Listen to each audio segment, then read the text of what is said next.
In other words, creation is about focus. But in your physical format, as you lose your sense of your personal empowerment and your ability to focus and therefore create, your ability to take an idea and hold it consistently long enough that the law of attraction can bring other vibrational matches to it, instead of approaching life in that deliberate, I'll take a thought and I'll build on that thought, and then I'll add to it another thing that pleases me. When you build a house, you have an idea of its design, don't you? You don't choose from a lot of different architectural patterns and try to create a consensus of everything available. You usually choose something and define it, and then you leave a lot out of this house. Jerry and Esther have built what Jerry called an Asian Texas house. It's in Texas, and it has a lot of Texas materials like limestone and so forth, but it's Asian in design. And as they were choosing the materials and the architecture and the furniture, they left way more out of it than they brought to it, because most everything doesn't go with that, but what goes with it really goes with it. So they focused. They didn't say, yeah, bring some of everything over. They didn't go to the furniture store and say, we'll take some of all of this, because most of it didn't fit. Only some of it fit. A very small percentage of it fit, but oh, what fit really fit. And yet in your physical format, when you go to a buffet, you don't choose some of everything and put it on your plate. You are specific about what you're putting together. When you make a recipe, you don't take every ingredient from your closet or cupboard and try to make it fit into this cake. How much Tabasco sauce in this cake? How much cheese should go into this cake? I'm wondering if I should put scallops or shrimp into this cake.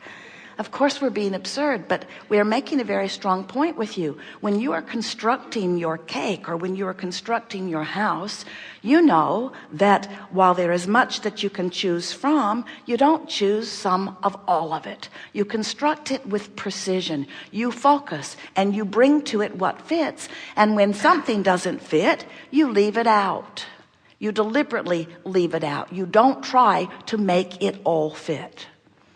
And we want you to understand that you are source energy in physical bodies, but source energy who are constructing the cake of your life or the building of your life. In other words, you are constructing it. And in the same way that you want to focus and add, you want to feel as you go along the way the appropriateness of what you're adding. And sometimes what happens in your physical format, it is certainly rampant on your planet today, is that people don't realize that they are choosing with their thoughts. They don't realize that they are constructing their lives through the conversations that they have over the dinner table with friends. They don't realize that in that dinner conversation that is mostly complaining about what's going on about something or other, there is a construction process going on where you are literally bringing the materials to your construction site, and you are in the process of building something that we promise you you're not going to like it when you get it finished.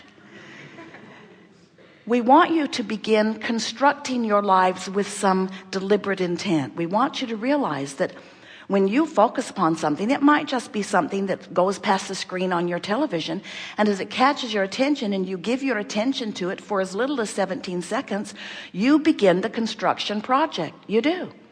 And before you know it, there are people knocking on your door from all over the place, through television, through movies, through magazines, through conversations that you're overhearing as you're standing in line. all kinds of information that now matches that activation is now brought to you. And this is the thing that we really want you to consider. Imagine being the foreman or the architect or the builder on a construction site, and imagine a whole lot of seemingly well-meaning people bringing all of their ideas to the construction site of what you need to put into this building. Before long, you'd put a sign up that says, "Don't call us, we'll call you." Before long, you'd put a sign up that says, "Please, no more unwanted materials delivered to our door." And yet the same thing is happening when you are giving your attention to things unwanted. It's like putting a sign out to the universe that says, if you've got a lot of this, drop it over here, because it's active in my vibration and therefore I'm calling for it. So as a result, what a lot of our physical friends are doing, instead of deliberately focusing and putting a deliberate call out for the materials, for the building blocks, for the conversations, for the ideas, for the co-creators of your life, instead of putting a deliberate advertisement out by virtue of your deliberate thought and practiced conversation, instead you're sort of observing all over the place.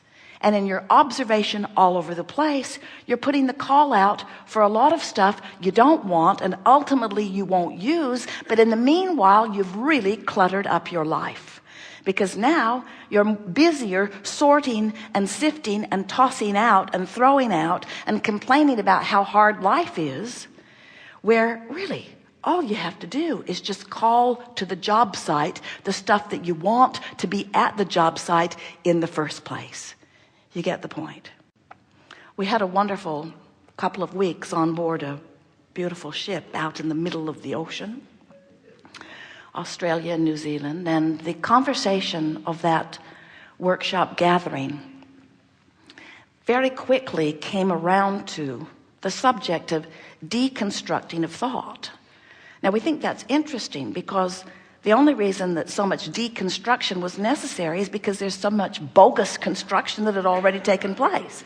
In other words, you don't have to deconstruct something. You don't have to haul stuff away from the job site if you haven't hauled it there to begin with. But most of you, this is not your first day on the planet. And it's not your first day of conversation or thinking. And it certainly is not your first day of attraction. Tomorrow, however, is going to be pretty much like today, because you have patterns of thought that, even though we are going to brilliantly explain all of this here to you today, and in most cases you're going to brilliantly understand it, because we're going to weave a web of understanding here. There's going to be a vibrational connection where you are going to get what we say you already are, but you're not going to change your thought patterns instantaneously.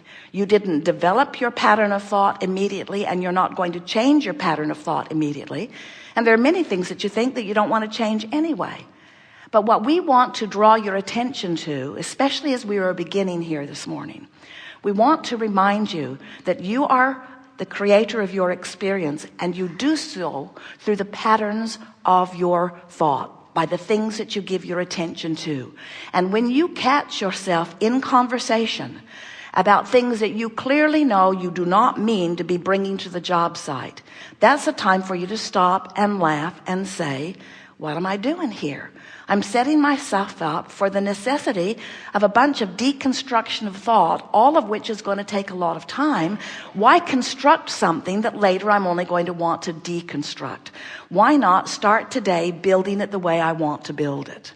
And what we want you to understand is that you have within you immediate guidance. You have access to it right now that will feed back to you in the form of emotion what things you're bringing to the job site that you want to keep and what things that you aren't, so that you could stop it in the moment if you're sensitive to the way that you feel. And it won't take very many days of deliberately thinking thoughts in the direction of what you're wanting before you begin to tune yourself to a new vibrational frequency. But here's the thing that makes that tricky for you. You mean well, you're trying hard, but this is what makes that a difficult thing. your awareness of what surrounds you in all of its manifested beauty and magnificence and diversity, your attention to all of those things activates them. So there are two ways that you can look at creating.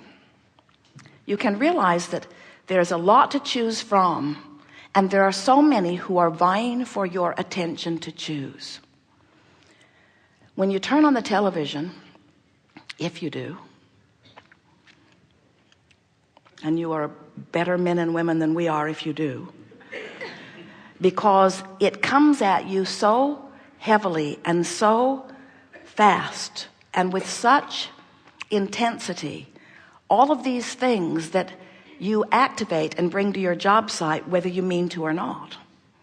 So the point that we're making, not just with television, not with any particular facet of your life experience, but there are two ways of looking at it. You can approach it from the, oh, there's already a lot of stuff manifested, and I think I will look around at the manifested stuff, the manifested lives, the different relationships, the different methods of parenting, the different kinds of relationships, the different kinds of interpersonal relationships. Should you marry the people that you live with? Should you not marry the people that you live with? Should you spend a lot of time with a lot of different people? Should you spend time just with one person? Should you work if you are a mother? Should you stay at home if you are a mother? In other words, there are so many opinions about, should you join the services? Should you fight for your country? Should you fight for another country? Should you let people come across the border and work with you? There are more subjects that are being contested in your environment today, and as you're thinking about all of these things, so here's the point that we're making. As you look at all of this information that you believe you should consider and sort through and form opinions about, that's one way of going about it. Just lay it all out there, sort it all out, separate it into piles, get spokesmen to represent the piles, and then as a people of this planet, make your conclusions about the rightness and wrongness of life by sorting out all of those details. And we say, if we were standing in your physical shoes, our mantra would be, kill me now. Because there's too much to sort, and most of it has very little to do with who you are or where you are or what you want, but it is causing you to bring a lot of unnecessary materials to your job site. It's causing you to think about so many things, and in the process activate so much vibration that without you even knowing it is precluding you, is separating you from, is preventing you from being the vibrational match to the things that you already know that you want. So that's one way of going about life. Look at everything that's out there, sort it all out in terms of what's right or wrong from your point of view, gather together in groups and really debate the issues, especially politically, please, especially politically. Debate those issues and see if you can figure out anything that any of them are saying. And see if you can figure out if any of them mean what they are saying or even believe what they are saying. In other words, it isn't just that there are materials that you could choose from. There are opinions on opinions on opinions on opinions on opinions, and how you ever sort all of that out. So there's that way of going about it. Or through all that you've been living, you have been putting your rockets of desire into your vortex, and your inner being stands as the culmination of everything that you have synthesized from this life experience and before that you are and that you want. In other words, you can think your way into the creation of your life, or you can tune yourself vibrationally and let the powerful laws of the universe bring to you the precise ingredients that you have selected through a lot of experience over a lot of time to your job site. Can you feel the difference?